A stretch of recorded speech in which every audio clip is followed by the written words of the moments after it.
Oh, how are y'all feeling from last night? Totally recovering okay? I'm a zombie. I've been fresher than I am right now. Well, you had a great reaction from the crowd last night, and fans were amazing. Why do you think, with that reaction, why do you think you said last night that it's getting panned by the critics?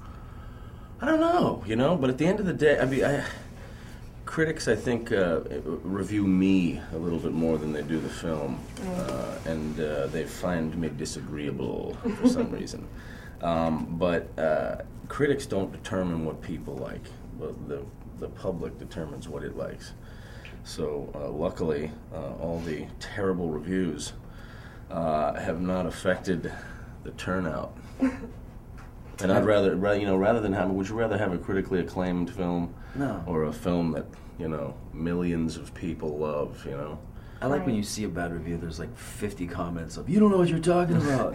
It's like Boondock so fans defensive. protect I love the it, brand for some reason. Yeah, it's awesome. Now, you revisiting the role after, 8-10 years, and how is it coming back?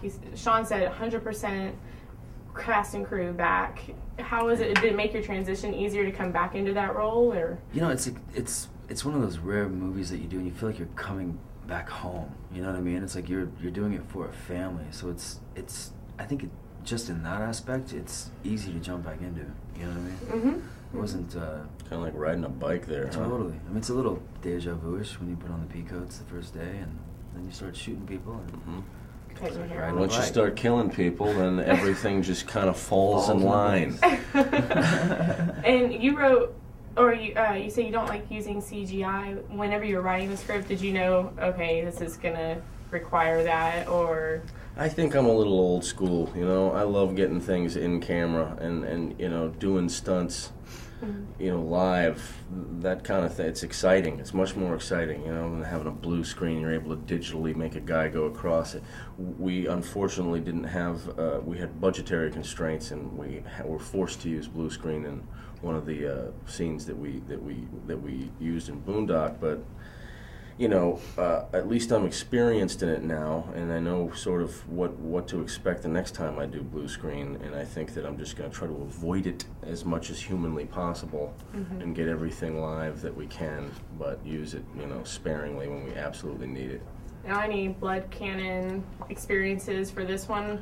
Oh yeah, man. We get in there and there's this rig. This indoor studio space. It's a gigantic indoor space, and virtually the whole ceiling is all this scaffolding. That's a rig that drops two guys on wires upside down, spins them right side up, and then swings them through these huge glass windows. When they do that, they then somehow detach from the rig and they're pulled along the floor, all in one shot. And it was like, I wanted to get up on that thing and give it a whirl. It's pretty awesome, man. Norman got to do You're that. swinging, you cut the rope, you slide. It was blast. Scary. Yeah, well, we had a great stunt guy. Steve Lasescu is a little stunt genius, Yeah.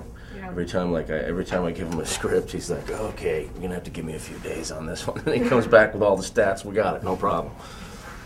Well, with bringing back the bartender, I guess his name is, I don't know.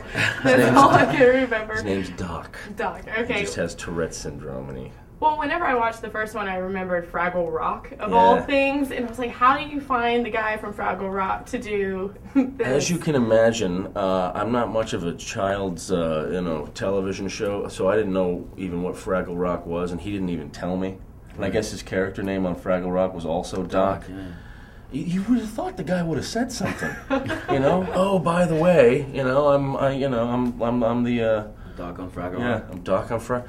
But he never said anything. It was until after the movie got done, like fans would go, that's the guy from Fraggle Rock. I was like, you're kidding me. But he killed it. So, even if I had known he was from Fraggle Rock, I would have just said awesome. Talk about going against type. He's such a great it guy. was that guy. awesome. I love that you brought him back, too. And how old is he now?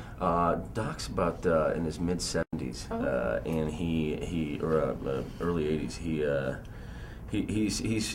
He's fairly fragile, and he doesn't act anymore. He stays in this home, and we rousted him out of there, And he was like, all right, for Boondock, I'll come back.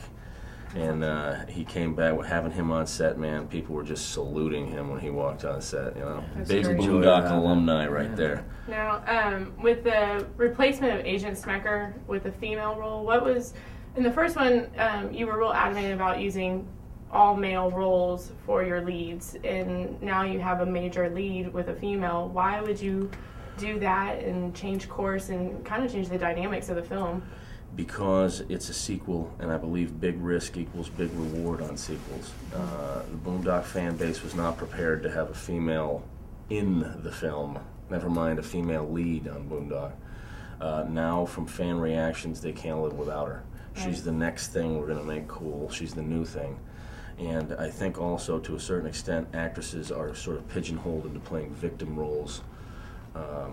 And this is a strong female character, and would there be a romance?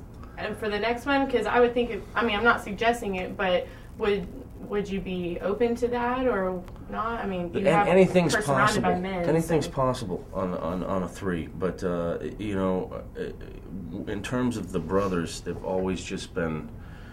They've got way too much to do to have love interests. Would you like to see a love interest with the brother? Possibly. It'd have to be written right, but Done perfectly. it would be interesting to see what would develop. I love the Greenlee thing where he's obsessed with her the whole time. He's awesome. It's hilarious. Yeah, so good. Yeah, but the romance, I think it would be interesting, but it'd have to be right. It'd have to be in the Boondock spirit, I think.